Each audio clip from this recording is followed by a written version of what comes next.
기억하시면 족하리. 예수님 사랑으로 가득한 모습, 천사도 흠모하는 아름다운 그 모습, 천국에서 해같이 빛나리.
오늘 마가복음 16장 1절부터 6절까지 말씀 같이 보았습니다. 마가복음 16장 1절부터 6절까지 말씀, 여기에 안식일이 지남에 막달라 마리아, 야곱의 어머니 마리아, 또 살로메 이렇게 나와 있습니다.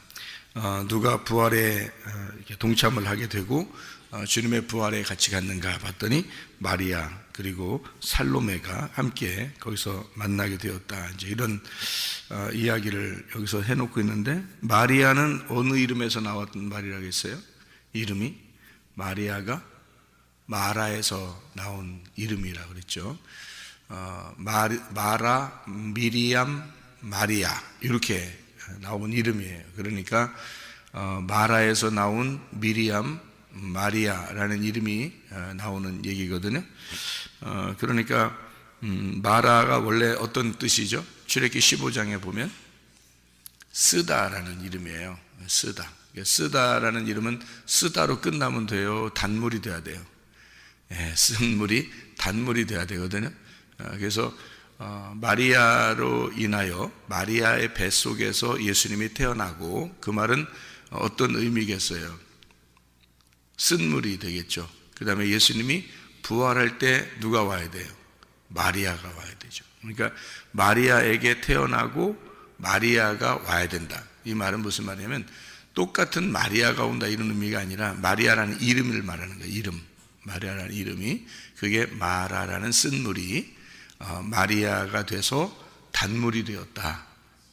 다시 말하면 예수님을 태어나게 하고, 그리고 예수의 죽음을 목격하게 되는 게 그 어머니 마리아죠. 그리고 죽음에서 부활할 때 목격하는 사람이 마리아입니다. 그죠? 그러니까 여기서 막달라 마리아, 야곱의 어머니 마리아, 이렇게 마리아에 대한 이야기가 나오잖아요. 부활할 때 마리아. 그리고 살로메가 있다. 그래서 이 살로메는 이름이 어떤 의미겠어요? 살로메 하니까 샬롬입니다. 샬롬. 그러니까 평화, 평강이죠. 예수님 부활하시고 난 다음에 제자들한테 이름을, 첫 번째 이름을 이렇게 자기 이름을 갖다가 첫 번째 이름을 주었어요. 어떤 이름이에요? 예수님 부활하시고 난 다음에 제자들한테 너희에게 뭐가 있을지어다? 샬롬이 있을지어다, 평강이 있을지어다, 이렇게 이야기했어요. 이게 이제 예수님의 이름이에요. 그러니까 하늘에는 영광, 땅에는 평화, 이렇게 된 게 예수님의 이름이죠. 이 땅에서 연결시켜주는, 서로 연합하게 만들어주는, 평안하게 해주는, 번영하게 해주는, 그것이 평화라는 평안입니다. 그러니까 이거를 이제 오해를 하게 되면, 평안이라는 것을 오해하게 되면 이 땅에서 내가 평화롭고 잘 살게 된다, 이런 거를 이제 착각을 또 하게 되죠. 그 땅에 있는 사람들은 항상 땅의 것만 생각하니까 그런 거예요. 그런데 진짜 평안이라는 것은 하늘의 평안이 우리에게 와야 되는 거죠. 하늘에서 이 땅에 내려온 게 평안이에요. 그게 예수님이라는 이름이거든요. 그게 우리한테 들어와야 되는 거지. 어둠인 나에게 빛이 들어오는 게 평안이잖아요, 그죠? 그러니까 그 하늘에서 온 것이 나에게 와야 된다 이거지. 나는 땅이니까. 그러니까 하늘의 평강이 마음의 평강을 얘기하는 거죠. 하늘의 평강이 마음의 평강. 그러니까 우리가 머리를 굴리고 또는 내가 잘 되고 이런 어떤 의미가 아니라, 하늘에서의 어떤 마음, 내 마음의 평강이 하늘에서 내게 주어지는 거, 그게 예수님이 우리에게 오시는 거고 예수님의 이름이라 이렇게 표현할 수 있어요. 부활하신 예수님이 우리에게 오면 기도의 응답이라 그랬죠. 기도할 때도 마음의 평강이 와. 참 마음이 평안하다. 그러니까 하나님이 나를 인도하실 것 같아, 뭐 이런 마음의 평강이 이렇게 오잖아요. 그러면 그냥 가만히 있으면 돼요. 그러면 다 이루어져. 그러면, 왜냐하면 하나님이 하신다 이런 거죠. 하나님이. 그러니까 우리가 하려고 해서가 아니라 하나님이 하신다. 잘 생각해 봐요. 무덤 문이 이렇게 열려요.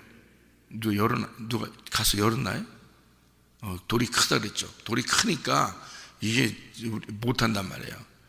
뭐 웬만한 거, 여자들이 이렇게 옮길 만한 거를 거기다 갖다 놨겠어요? 그죠? 여자들이 못 옮길 정도의 어떤 큰 거니까 어떡하지? 저 돌 문이 있는데 우리가 어떻게 하지? 이렇게 걱정하면서 갔단 말이에요. 그러니까 돌문이 크단 얘기죠. 근데 그 문이 어떻게 가보니까 어떻게 됐어요?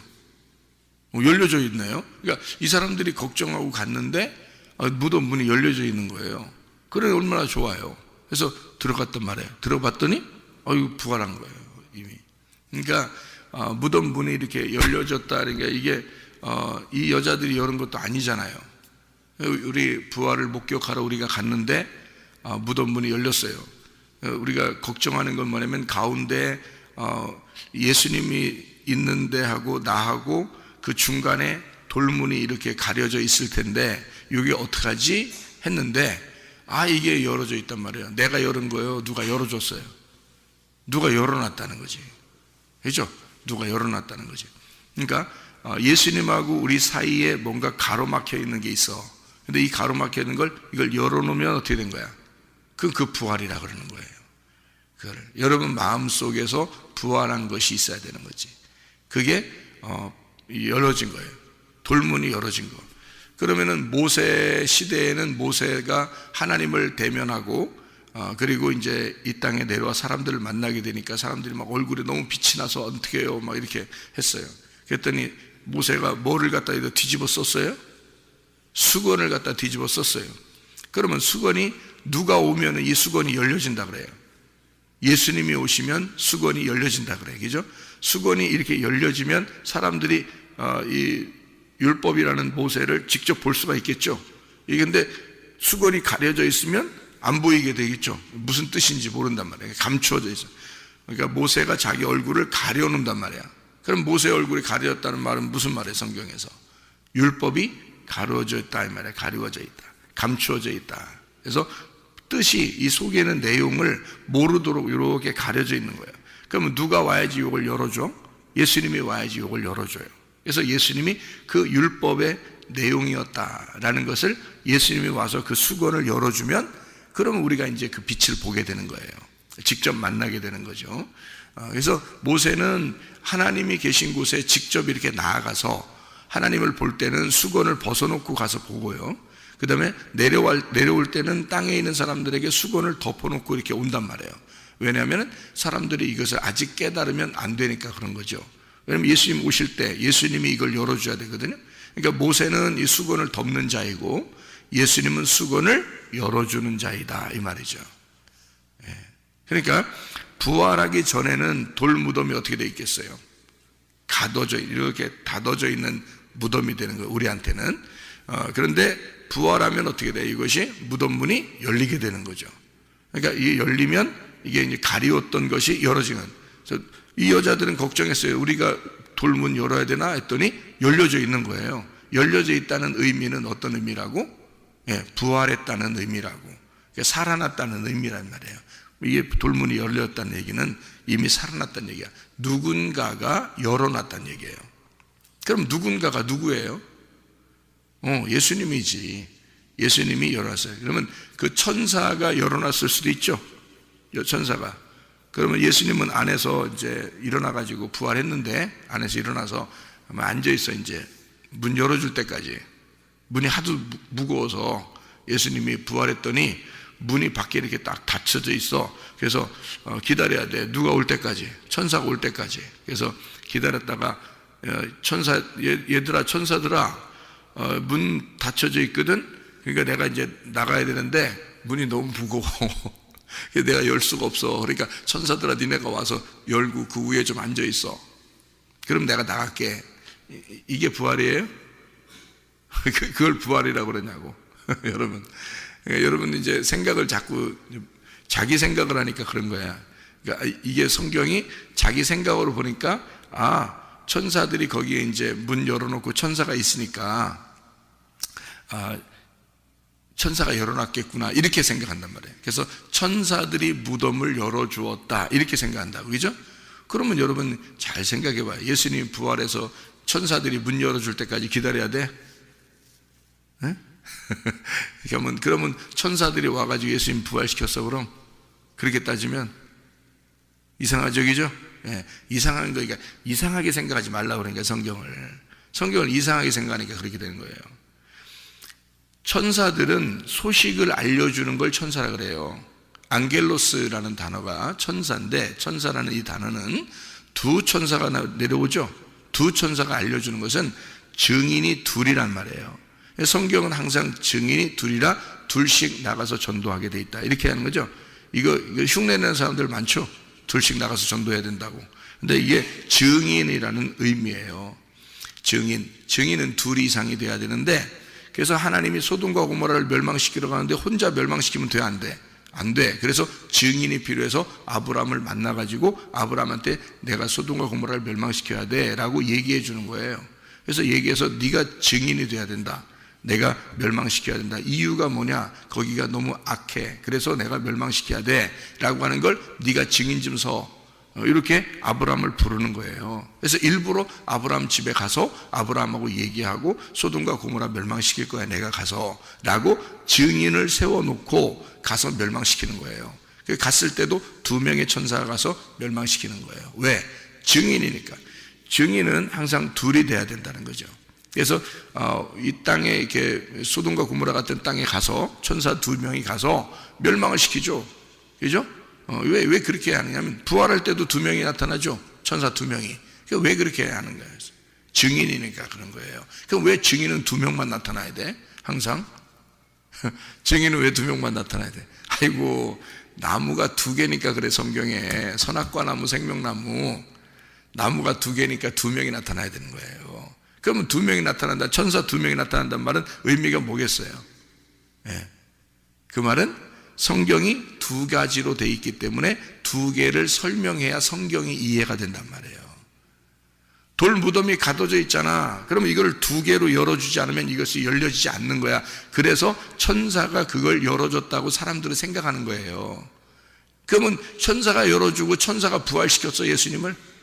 그럼 이상하잖아. 그죠? 예수님 부활하고 나서 예수님이 무덤 문을 열고 나가야 되는데 이거 어떡하지, 무거워서 어떻게 열지? 이렇게 걱정하고 있었겠냐고, 예수님이. 그랬더니 천사가 내려와서 이걸 문을 열어줘. 그러니까 그때 나와, 예수님이.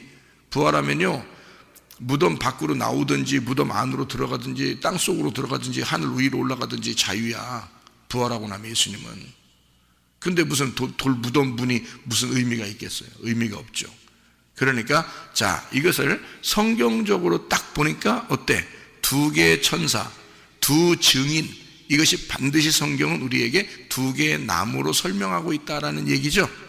그러다 보니까 이게 두 개니까 어떻게 되겠어? 돌 무덤이 돼서 이게 문이 닫아져 있는 거하고 열어져 있는 거하고 두 개가 돼 있다, 이렇게 돼 있는 거지. 문을 닫아놓은 것과 문을 여는 것, 이렇게 두 개가 돼 있다는 얘기지. 그러니까 제가 금방 뭐라 해요? 모세가 수건을 덮어놓고 있는 것과 수건을 열어놓고 있는 것이 있다, 이렇게 돼 있다겠죠, 그죠? 이렇게 두 가지로 돼 있다는 거지. 그러면 수건을 덮어놓는다는 얘기는 어떤 의미? 율법을 감추어놨다는 얘기, 성경에 있는 복음을 감추어놨다는 얘기, 그리고 수건을 열어놓는다는 얘기는 무덤 문이 열렸다는 얘기, 복음이 감추어지지 않고 드러났다는 얘기. 그래서 모세 때는 감추어놓고 예수님 때는 이걸 열어놨다, 그 말이에요. 그러니까 돌 무덤이 닫아져 있다가 이게 열어졌다는 말은 이 두 번을 설명하려고 그런 거예요. 닫았다, 열었다, 이렇게. 그럼 누가 열었겠어? 예수님이 여는 거야. 닫는 건 누가 닫아? 모세가 닫는 거야. 무슨 말인지 알겠어요? 이거 굉장히 이렇게 잘 성경을 많이 읽어야지 이해가 되는 거예요. 그렇게 하는 건데 금방 여러분이 이해하시는 것처럼 끄덕끄덕 하셔요. 무덤 문이 열리는 건 예수님이 열어놓는 거고, 무덤 문을 닫는 건 모세가 율법으로 닫아놓는 거예요. 그래서 예수님이 죽으면 뭐 안에서 죽었다 그래? 율법 안에서 죽었다 그래. 율법을 완성시키기 위해서 죽었다 그러고, 그 율법은 무덤 안으로 집어넣어서 이걸 완전히 봉해 놓는단 말이에요. 완전히 가두어 놨더니 예수님이 부활하면서 이 무덤 문이 열린단 말이에요. 이것이 열린다. 그러니까 부활해야지만이 말씀이 깨달아지는 거예요. 예수 그리스도가 부활하셔서 우리에게 오셔야 우리가 말씀이 깨달아지고 열리는 거예요. 수건이 거쳐져 나가는 거고, 돌 무덤의 돌 문이 이렇게 옆으로 열리는 거예요. 이렇게 해서 가두어진다는 것은 감추어졌다는 얘기고, 이것이 열려졌다는 얘기는 이것이 드러났다는 얘기야. 감추어진 것이 드러났다. 이것을 진리라고 그러는 거예요. 진리. 이것이 뚜껑이 열렸다, 이 말이에요. 그걸 계시 그래. 그래서 진리는 계시예요. 계시. 그래서 요한 계시록 같은 거 있잖아요. 계시록이라는 게, 계시가 뭐냐면 뚜껑이 닫혀져 있다가 열렸다는 의미예요. 그게 계시록이야. 그러니까 열었다, 열렸다, 그 말이에요. 그리고 진리라는 것도 감추어진 것이 열려졌다, 그 말이에요. 그게 진리라는 거예요. 진리는 그래서 가두어 놓을 수 없고, 진리는 반드시 드러나게 돼 있다, 이런 말이죠. 그래서 두 천사는, 그래서 안겔로스라는 이 두 천사는요, 소식을 전하기 위해서 오는 거예요. 소식을 전하기 위해서. 소식을 전하는 거니까, 이 소식을 전하기 위해서 온다는 말은 성경이 두 개의 증인으로 돼 있다라고 하는 두 개의 나무, 두 개의 증인으로 있어서 두 천사가 오는 거예요. 그래서 한쪽은 천사가 예수님의 한쪽은 머리 쪽에, 한쪽은 다리 쪽에 있는 거야. 그러니까 성경은 틀림없이 어떻게 되어 있다는 얘기야? 예수님의 모습으로 되어 있다는 얘기지. 그래서 첫 번째과 끝에 이렇게 머리와 다리 쪽에서 있단 말이에요. 부활하고 난 다음에 천사가 양쪽에. 왜 그렇게 되어 있냐면, 머리와 다리로 이게 완전히 처음과 시작과 끝으로 이렇게 성경이 두 개의 증인으로 되어 있다는 얘기를 설명하는 거예요. 두 개의 말씀으로 되어 있다. 이것이 부활하면 없어져요. 하나로 돼요. 그러니까 우리 속에서 열리잖아요. 그러면 두 개가 아니라 하나가 된다는 거지. 그러니까 선악과 나무, 생명나무가 두 개인데, 부활한 예수님 안에서 우리가 보게 되면 이 성경이 선악과 생명나무가 두 개가 하나구나라는 걸 알게 된다는 거죠. 이게 나무가 두 개가 아니라 하나구나. 그러니까 원래는 설명을 어떻게 해야 돼? 두 개구나라고 설명을 해줘야죠. 그래 알지. 원래 처음부터 하나다 이렇게 말하기는 어렵잖아요. 두 개라고 돼 있어서 두 개라고 설명을 하고, 그 다음에 이것이 하나가 되면 완성이 된다는 얘기야. 그러니까 하늘과 땅이 두 개구나 이렇게 설명을 해야지. 그래야 이 땅에 있는 것이 하늘로 올라가서 완성이 되는 거죠. 오른쪽과 왼쪽도 두 개죠. 그래서 이것이 하나가 되어야 된다 그랬죠. 왼쪽에서 오른쪽으로 가야 된다는 거예요. 그죠? 그래서 예수님은 오른편으로 가셨다는 얘기야. 하나님의 우편으로 가셨다 그러죠. 그러면 하나님의 어디에 있었다고? 하나님의 좌편에 있었다고. 하나님의 왼편에 있었다는 게 어디라고? 땅이라고. 그게 아래라고. 그러니까 우리를 어디에서 우리가 그 태어난 사람을 어디에서 거듭나라고 그래요? 다시 태어나라고? 땅에서 태어난 자가 하늘에서 다시 태어나라고. 그러면 왼편에 있다가 너희가 오른편으로 가야 된다 이 말이잖아요. 그죠? 예수님도 어디에? 원래 하늘의 오른편에 계시다가 왼편으로 내려왔다고, 땅으로. 그랬다가 다시 하늘 오른편으로 가셨단 말이에요. 그게 이제 부활의 영광이라는 거죠. 그러니까 우리도 땅에서 태어난 자가 하늘에서 다시 태어난다. 이래서 요한복음 3장에 너희가 거듭나야 된다 이렇게 얘기했죠. 그러니까 물과 성령으로 거듭나지 않으면 하나님 나라에 갈 수가 없다 이렇게 얘기를 해요. 그래서 거기서 또 뭐라 그러면, 이어서 뭐라 하면 육으로 난 것은 육이요 영으로 난 것은 영이다 그렇게 말하는 거예요. 그럼 육으로 났다는 말은 뭘로 태어났다는 거예요? 육으로 태어났다는 말은 흙으로 태어났다는 말이에요. 흙으로 태어났다. 너희가 흙으로 났다. 너희는 흙으로 태어났어. 그러니까 영으로 태어난 자는 영이다. 이 말은 어떻게 태어났다는 말이에요? 하늘에서 말씀으로 태어났다 그 말이에요. 말씀으로 태어났다. 그러니까 자, 흙으로 태어난 사람은 땅의 운명을 가지고 있는 거고, 하늘에서 태어난 자, 말씀으로 태어난 자는 위에서 태어난 자다. 거듭났다. 그래서 위에서 거듭난다.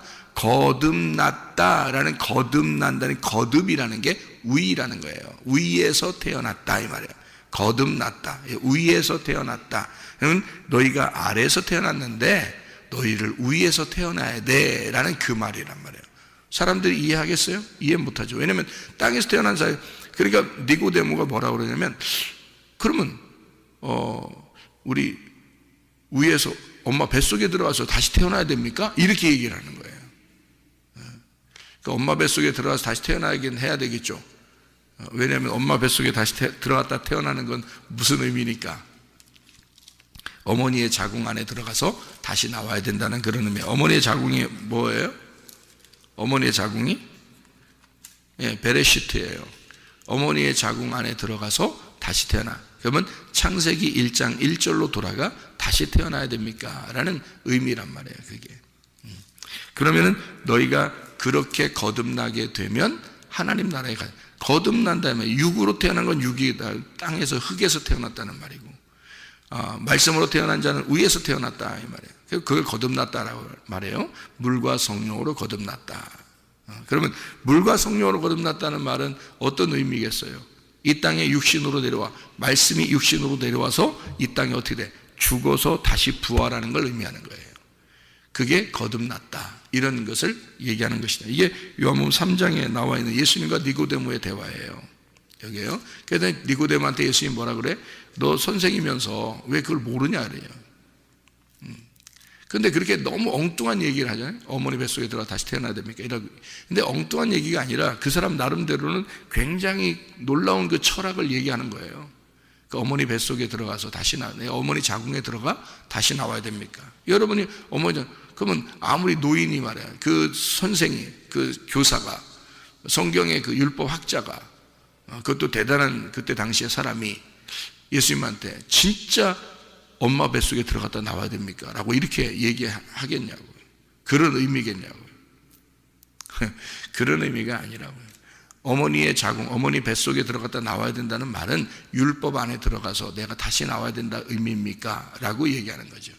근데 구원은 율법 안에 있는 게 아니다, 율법 밖에서 있는 거다는 얘기죠.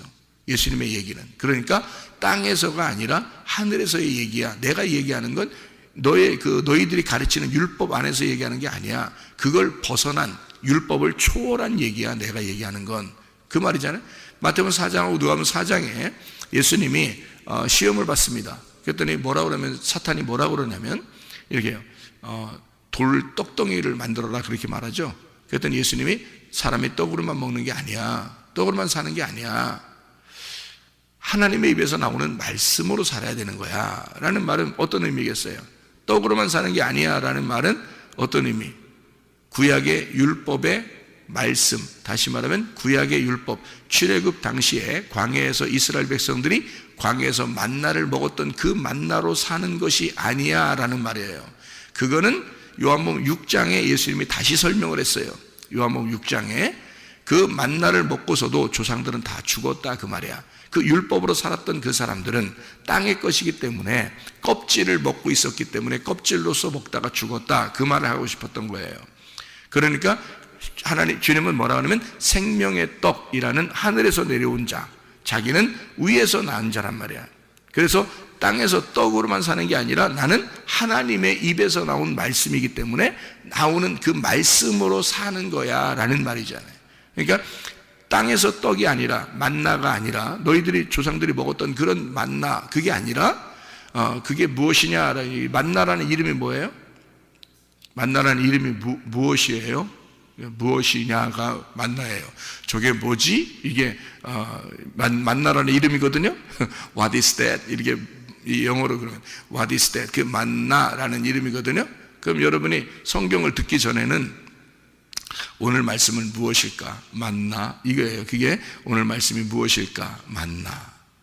그러니까 만난다. 참 만난다. 맛있다. 이런 말이 아니라 이게 저 오늘 말씀이 무엇일까?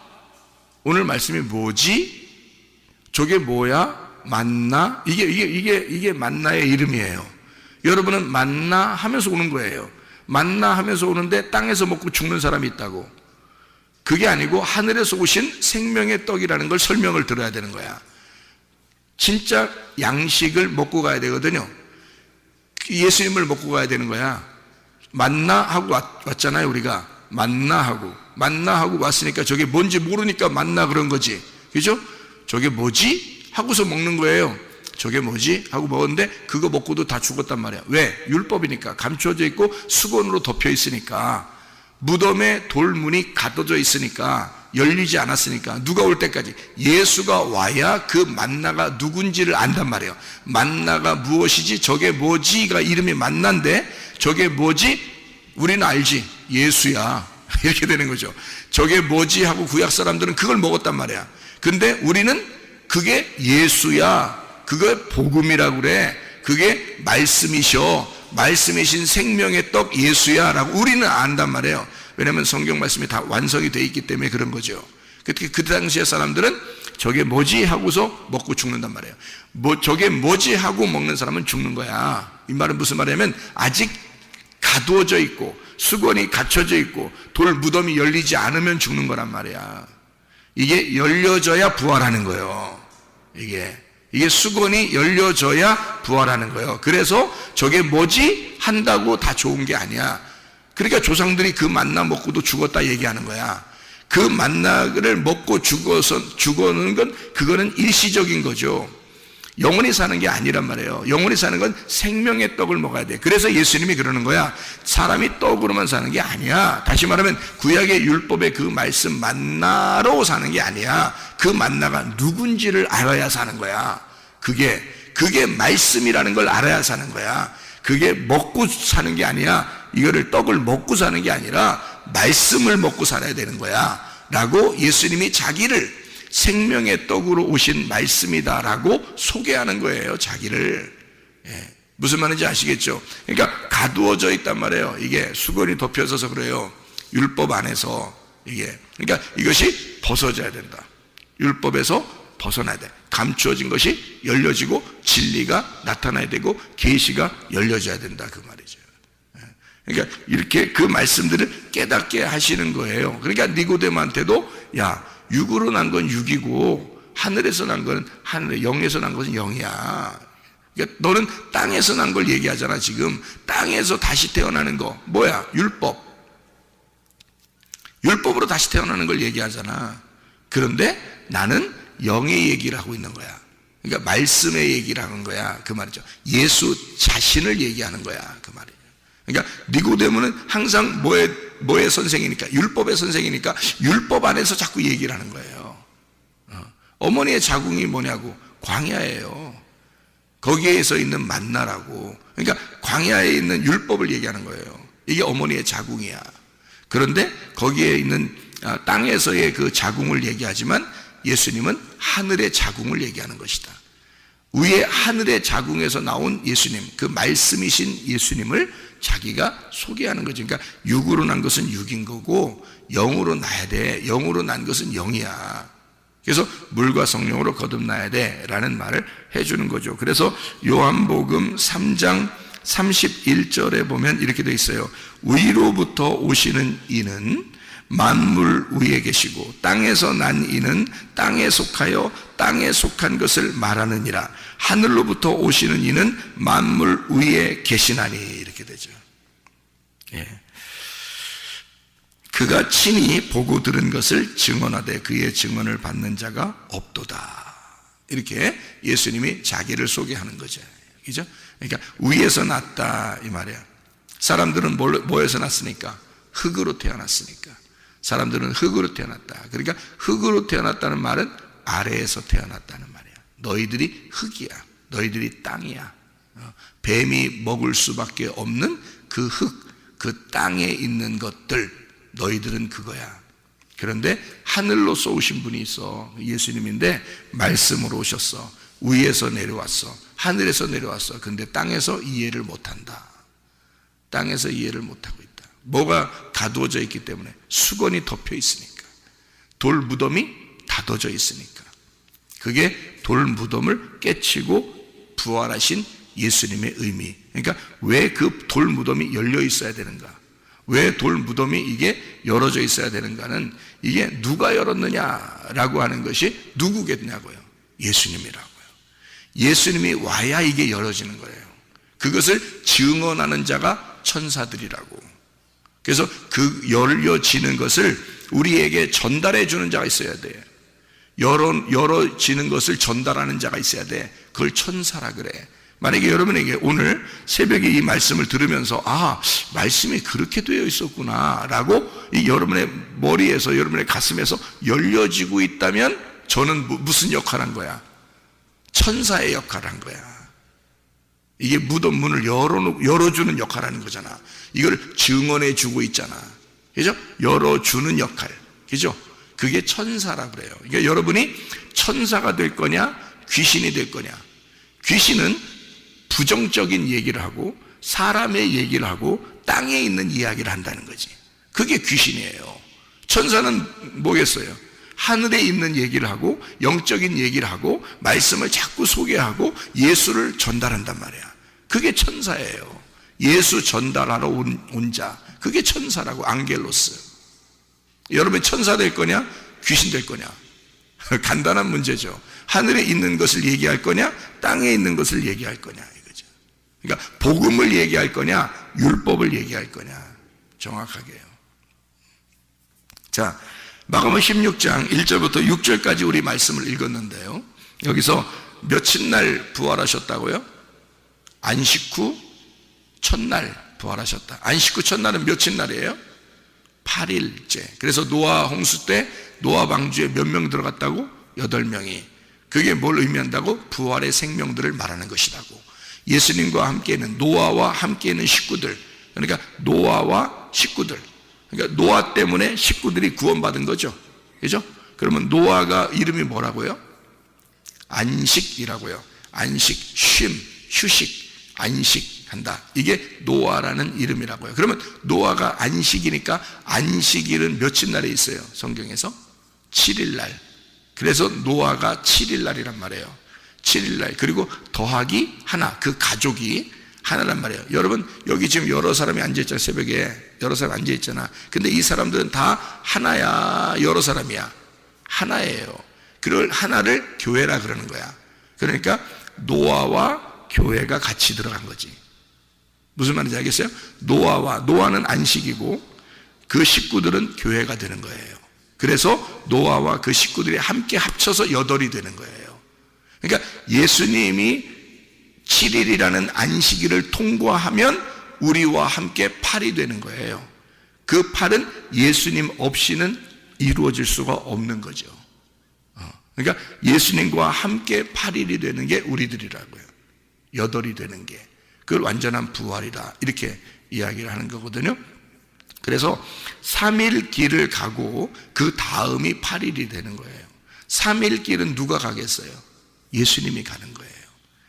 여러분 우리가 무슨 3일 길을 가는 거예요? 우리 힘으로 어떻게 가요? 애굽에서 가나안 땅까지 가는 그 3일 길이요, 예수님이 가시는 거예요. 그래서 예수님이 이 땅에 내려오셔서 예수님이 통과해서 가는 거예요. 그래서 3일길에서 3일째 그 날에 그 다니엘서 9장에 보면 3일째 그 날에 그 중간에 예수님이 십자가 못 박혀 죽으시게 돼 있어요. 그 왕이 이 땅에서 죽으시게 돼 있다. 그리고 그 나머지 일들을 제자들이 이스라엘 백성들을 구원하기 위해서 전도하는 시간이 남아 있는 거죠.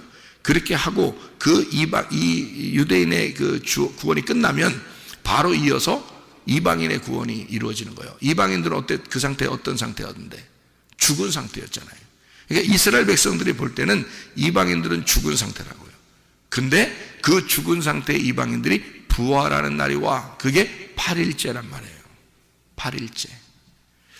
7일째까지는 누가 일하는 거야? 예수님이 일하고 예수님이 구원을 시키는 거란 말이에요. 예수님과 예수님의 제자들이 구원을 시키는 게 유대인 구원이에요. 그게 7일까지 완성하는 거야. 여러분, 이게 어떻게 그걸 그림을 그려면서 설명하면 좀 더 쉽겠죠, 그죠? 머릿속에 그림을 그리세요. 그러니까 이게 7일이라는 게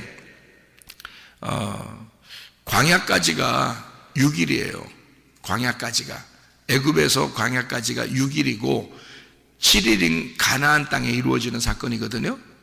그러니까 가나안 땅에 이루어지는 사건은 예수님이 오셔가지고 거기서 십자가 못 박혀 죽으시고 부활하시는 거예요. 부활하면 8일이 되는 거야. 가나안 땅에 넘어가서 이제 이방인들이 구원받는 시대가 오는 거예요. 그게 8일이라고. 한마디로 말하면 1일, 2일, 3일, 그러니까 셋째 날까지 예수님이 가가지고 예수님이 다 이 모든 일을 완성해요. 그러면 그 다음 날이 돼. 그게 8일이 되는 거예요. 이게 안식 후 첫날이 되는 겁니다. 안식일까지 7일까지요. 첫째 날부터 7일까지 창조 7일을 하나님이 다 하시는 거예요. 사람이 할 수가 없어. 7일은 하나님이 다 하시는 거예요. 그래서 6일 날까지 창조하시고 7일 날 안식하셨죠. 그러니까 하나님이 쉬셨다 그러죠.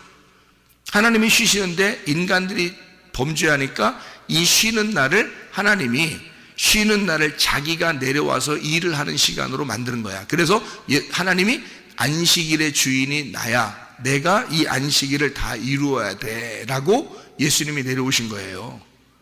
그래서 이 안식일을 자꾸 일하니까, 예수님이 일하니까 사람들이 저거 안식일 안 지키네, 저 죽여버려야 되겠네, 그렇게 사람들이 생각한 거예요.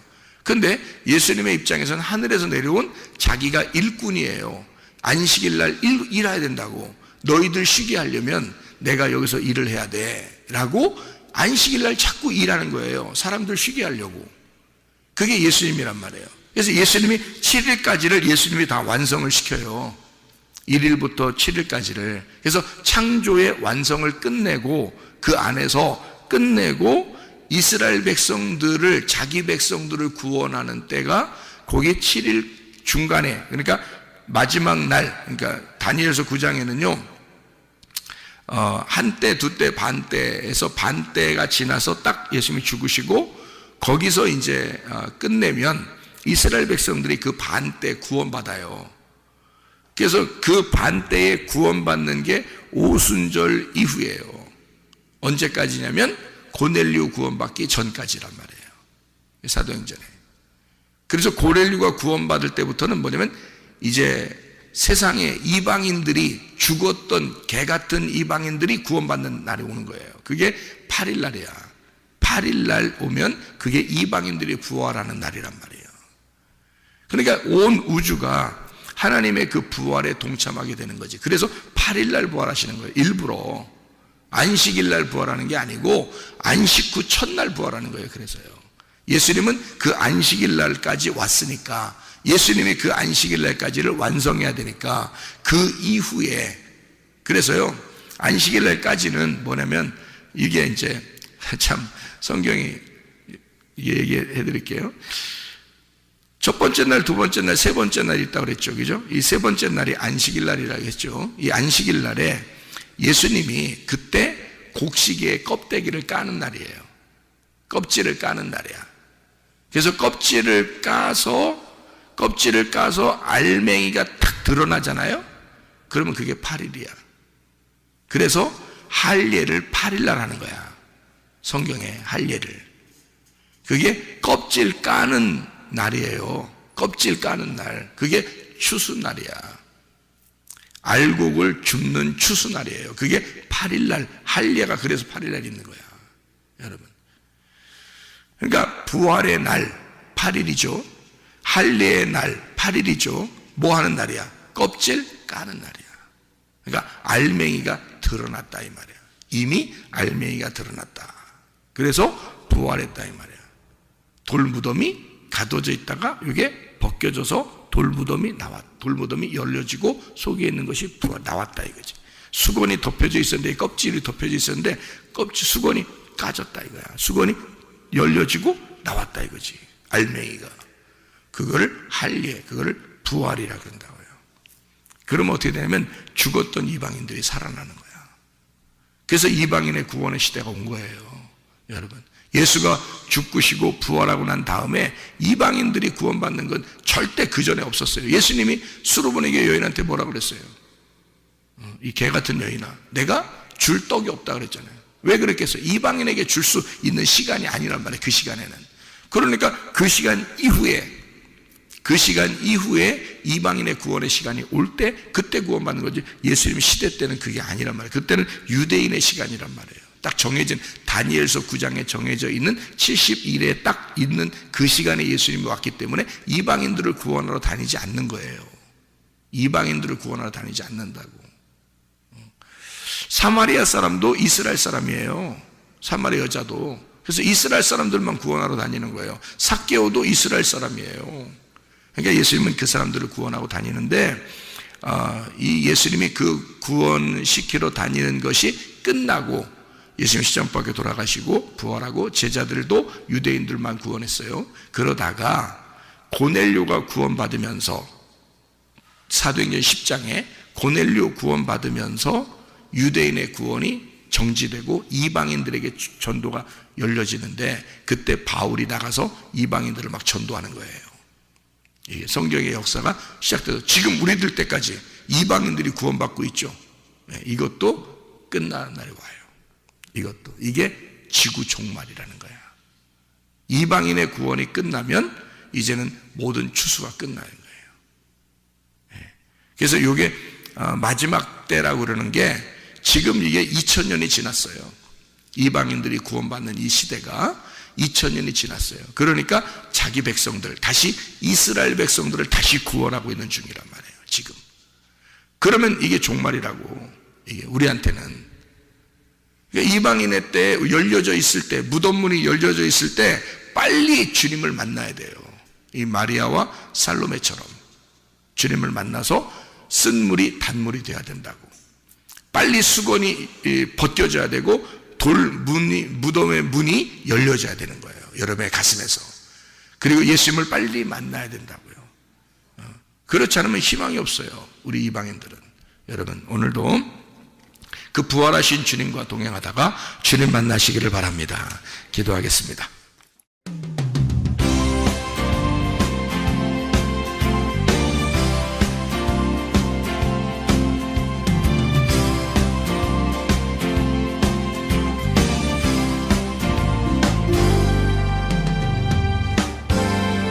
너는 담장 너머로 뻗은 나무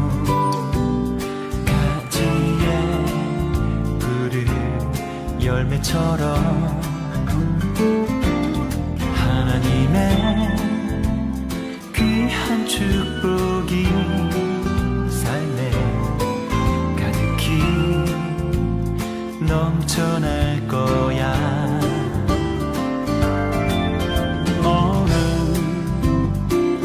어떤 시련이 와도 능히 이겨내 발이 있어.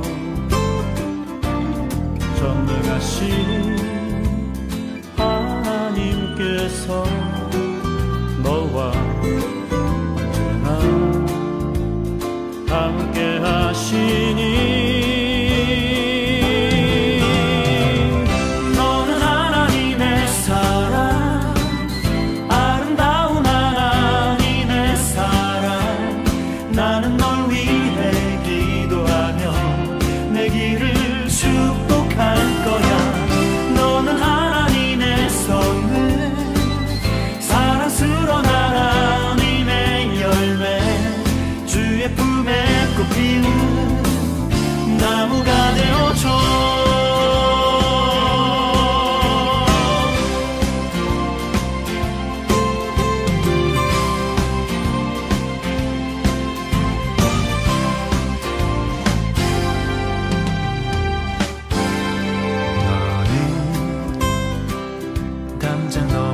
거듭나무 가지에 푸른 열매처럼 하나님의 귀한 축복이 삶에 가득히 넘쳐날 거야. 너는 어떤 시련이 와도 능히 이겨낸 강한 발이 있어. 전능하신 하나님께서 너와 언제나 함께 하시니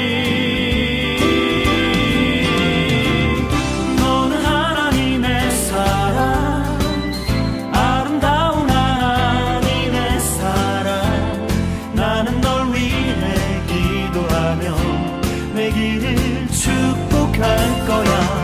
너는 하나님의 선물, 사랑스러운 하나님의 열매, 주의 품에 꽃피는 나무가 되어줘.